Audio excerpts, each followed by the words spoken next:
அனைவருக்கும் வணக்கம். அகத்திய மாமுனிவருடைய ஆசியையும் அருளையும் பெற்ற திருவள்ளுவநாயனார் ஞானவெட்டியான் என்கிற ஞான நூல் தொகுப்பின் வாயிலாக அள்ள அள்ள குறையாத ஞான அமிர்தத்தை நமக்கு ஊட்டி வருகிறார். தொடர்ந்து நாம் உண்டும் வருகிறோம். இன்றைய பதிவிலேயும் வாசி குறித்தான திருவள்ளுவநாயனாருடைய அனுபவ கருத்துக்களை தொடர்ந்து பார்க்கலாம். சோதியாய் நின்ற தீவச் சுழிமுனை கமலம் தன்னில் நீதியாய் வாசி ஊதி நின்றதொரு நிலையில் கண்டம் சாதனை யோகம் செய்து தற்பரத்து அருளை போற்றி நாதனை பணிந்து மென்மேல் நான்மலர் அர்ச்சித்தேனே. சோதியாய் நின்ற தீபச் சுழிமுனை கமலம். சுழுமுனை மையம் என்று அழைக்கப்பட்ட இடத்திலே ஒரு ஜோதி இருக்கிறது, ஒரு பிரகாசம் இருக்கிறது. அந்த பிரகாசத்தை புறக்கண்களால் காண முடியாது, அகக்கண்களால் மாத்திரமே காண முடியும்.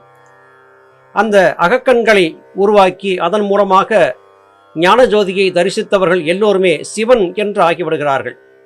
இதை குறிக்கும் விதமாகவே எம்பெருமான் ஈசனை முக்கண்ணன் என்று சித்தர்கள் வர்ணித்தார்கள். மூன்றாவது கண் என்பது அகக்கண்.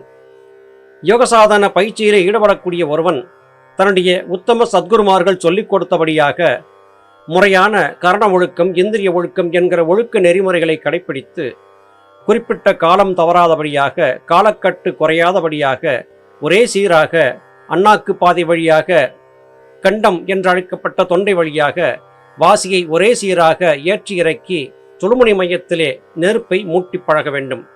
அப்படி செய்யக்கூடிய இந்த பயிற்சிக்கு சாதனை யோகம் என்று சித்தர் பெருமக்கள் பெயர் கொடுக்கிறார்கள்.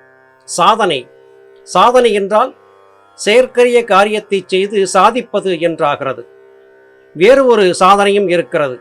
ஒரு குழந்தை தன் தாயினிடத்திலே ஒரு பொருளை கேட்டு அடம்பிடிக்கிறது. அந்த தாய் கொடுக்காத வரையிலும் விடாமல் சாதனை செய்கிறது. அதாவது அடம்பிடிக்கிறது, பிடிவாதம் பிடிக்கிறது. அந்த பிடிவாதத்தின் விளைவாக குழந்தையை 2 சாத்து சாத்திவிட்டு தாய் குழந்தை கேட்ட பொருளை கொடுத்தும் விடுகிறாள். இங்கே ஒரு காரியத்தை சாதிக்க வேண்டுமென்றால் விடாப்பிடி என்பது அவசியமாகிறது. எந்த வகையிலும் மனம் சோர்ந்து போகாதபடியாக இடைவிடாது போராடி கொண்டே இருக்க வேண்டும். இடைவிடாமல் செய்யக்கூடிய போராட்டத்தினாலும் இடைவிடாமல் செய்யக்கூடிய யோக பயிற்சியினாலும் ஒருவன் வெற்றியை காண முடியும். எடுத்தேன் கவிழ்த்தேன் என்று ஏதோ சில தினங்கள் மாத்திரம் பயிற்சி செய்துவிட்டு தனக்கு பயிற்சியிலே முழுமையான அனுபவம் கிடைக்கவில்லை என்று எவராவது கருதி இருந்தால் அவர் முழுமையாக யோக சாதனம் குறித்தான புரிதல் இல்லாமல் இருக்கிறார் என்பதையே கருத வேண்டியிருக்கிறது. நாதனை பணிந்துதான் நான்மலர் அர்ச்சித்து இவற்றை சாதித்துக் கொள்ள வேண்டும். நாதன் என்று இங்கே திருவள்ளுவர் யாரை குறிப்பிடுகிறார்? தன்னுடைய மனதை குறிப்பிடுகிறார். மனம் என்பது சத்குரு. இது பற்றி ஞானபிதா சுவாமி சிவானந்த பரமஹம்சரும் சொல்லி இருக்கிறார்கள். அகத்தியர் தனக்கு வந்து அமைந்திருந்த காரணகுரு மற்றும் காரியகுருவை பற்றி குறிப்பிடுகிறார். வித்திகை காட்டி கொடுத்த அகத்தியர் காரியகுருவாகவும் மனம் என்பது காரணகுருவாகவும் அமைந்து திருவள்ளுவநாயனார் வெற்றியை சுவைத்திருக்கிறார். அது காரணமாகவே இத்தனை உறுதியாக அவரால் ஞானத்தை பற்றியதான விளக்கத்தை சொல்ல முடிகிறது. 21,600 சுவாசம் தன்னில் வரும் கலை ஒவ்வொன்றாக வாங்கி தேய்வரை இல்லாமல் அருங்கலையாலும் கண்ட அதிசயம் அநேகம் உண்டு வருவதும் சொன்னேன் மாண்பா மாய்கையில் மயங்கினாரே. இந்த உலகிலே இருக்கக்கூடிய மக்கள் எத்தனைதான் நுணுக்கமாக நாம் ஞானத்தை பற்றி சொன்னாலும் கூட உலக மாயையின் காரணமாக எந்த ஒன்றையும் சரியாக புரிந்து கொள்ள முடியாது தடுமாற்றத்திற்கு ஆளாகிறார்கள். பொய்களையும் பொய் கட்டுக்கதைகளையும் கேட்டு கேட்டு பழகிவிட்ட மக்களுக்கு உண்மையை சொல்லக்கூடிய யோகிகளின் வார்த்தையிலும் கூட உறுதிப்பாடு இல்லாமல் போய்விடுவது கலியுகத்தின் துர்லபம். 21,600 சுவாசம் ஒரு நாளிலே ஒரு மனிதன் நிகழ்த்துகிறான்.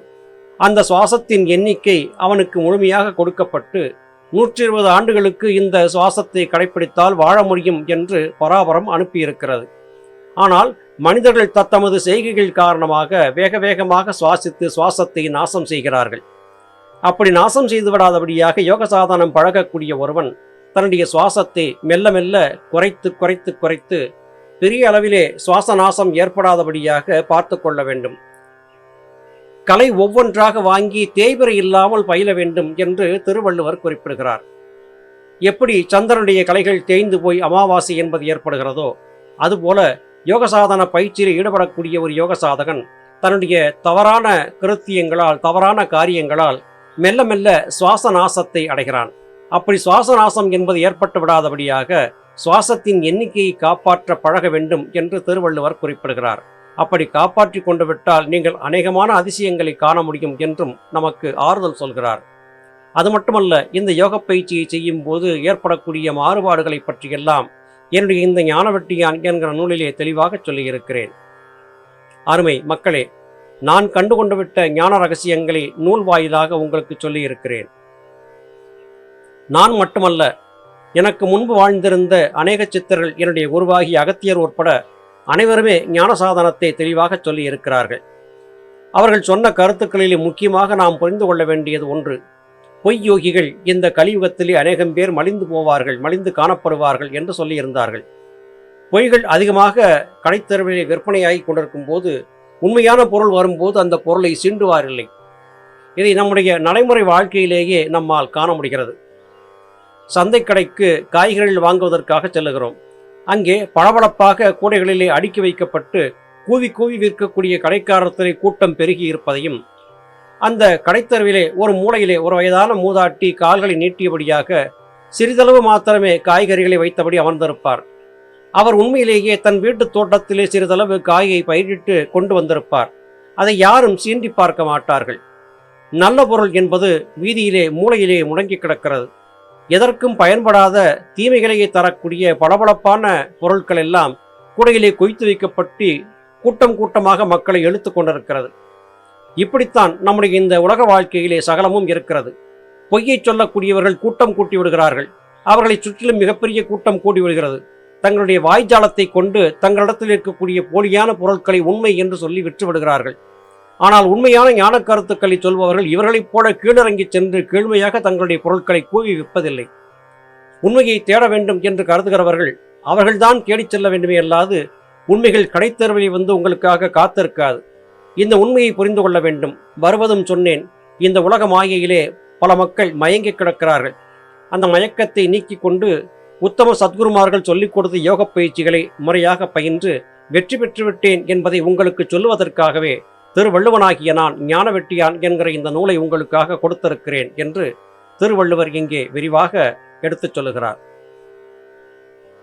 இந்த சனனம் இருந்து என்ன பலன், என்ன விதம், எந்த விதமாகிலுமே ஈசனை கண்டே பணிந்தால் வந்து லபித்தே விடும் கான் வாசி என்றதும் பொருந்த மந்தரமாய் நின்ற சுழிவாசி வசமானதுவே. இந்த ஜென்மம் எடுத்ததன் காரணம் என்ன?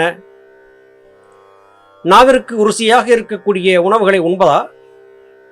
அழகான மங்கையரை மருவி இருப்பதா? பகட்டும் படாடவும் கொண்ட மாட மாளிகைகளிலே வசித்திருப்பதா? உங்களுடைய புகழை பெருமையை மற்றவர் மத்தியிலே காப்பாற்றிக் கொள்வதற்காக, உங்களை பெரிய ஆளாக காட்டிக்கொள்வதற்காக செய்யக்கூடிய பலவிதமான கிருத்தியங்களா? இவை எவையுமே இல்லை.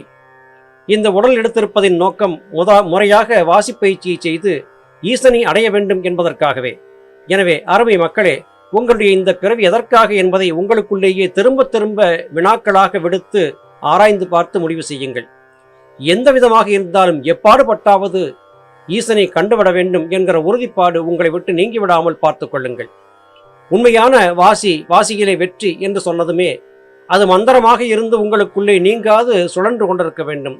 சுடுமணி மையத்திலே மனத்தை நிலைநிறுத்து, அப்போது மாத்திரமே உனக்கு வெற்றி கிடைக்கும் என்கிற இந்த வார்த்தைகளை மந்திர சொற்களாக மனத்திலே பதித்து இடைவிடாது வாசியை பயின்று கொண்டே இருங்கள். நிச்சயமாக நீங்கள் வெற்றி காண்பீர்கள். நான் அப்படித்தான் வெற்றி கண்டிருக்கிறேன் என்று திருவள்ளுவர் தன்னுடைய வெற்றி அனுபவத்தை இங்கே சொல்லுகிறார். வாசியை கொண்டு ஊதி கண்ட மார்பு நடு நேர் கீழ் மையம் பூசிதைய பாசமதில் பூரணத்திலும் நினைவாய் வாசி வாசி வயனமாவா என்றும் வினாடி 10 நாசி நுனி தீபம் அதில் நான் பணிந்து நின்றேனே. வாசி எப்படி சஞ்சாரம் செய்கிறது?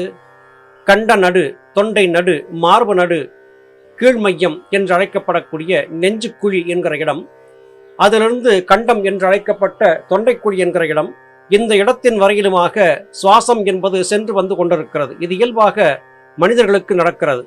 ஆனால் இந்த நிலையிலே இருந்து மெல்ல மெல்ல வாசியின் போக்கை நம்முடைய மனத்தின் உறுதிப்பாட்டால் நேர்நிறுத்தி கண்டத்திலிருந்து சிரத்திற்குள்ளாக பாயும்படியாக வாசியை மாற்றி ஓட்டி பழக வேண்டும்.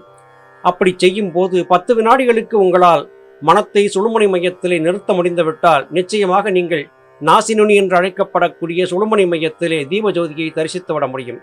ஆனால் 10 வினாடிகளுக்கு மனத்தை சுழுமணியிலே நிறுத்துவது என்பது அத்தனை சுலபமான காரியம் அல்ல. விட்டகுறை தொட்டகுறை அனுசரித்திருக்க வேண்டும். வாழக்கூடிய வாழ்க்கையிலே தூயவர்களாக நாம் வாழ்ந்திருக்க வேண்டும். உத்தம சத்குருமார்களின் ஆசியும் வேண்டும். இவையெல்லாம் சரியாக பொருந்தி இருக்கக்கூடிய நிலையிலே இந்த உலகமாயை என்று அழைக்கப்பட்ட உலகம் சம்பந்தப்பட்டதான சிந்தனைகளை நீக்கி மனத்தை துல்லியமாக சுழுமுனை மையத்திலே நிறுத்த முடியும். அப்படி நிறுத்திவிட்டால் வாசி என்பது நிச்சயமாக நமக்கு வெற்றியை கொடுத்துவிடும். எனவே மார்பு வரையிலும் நெஞ்சு குழி வரையிலும் சென்று வந்து கொண்டிருக்கக்கூடிய சுவாசத்தை மெல்ல மெல்ல ஒடுக்கி கண்டத்தின் வழியாக அண்ணாக்கு பாதை வழியாக சுழுமுனையை நோக்கி செலுத்த பழக வேண்டும். அப்படி செலுத்தும் போது நிச்சயமாக நமக்கு ஜோதி தரிசனம் என்பது சுழுமுனை மையத்திலே கிடைக்கும்.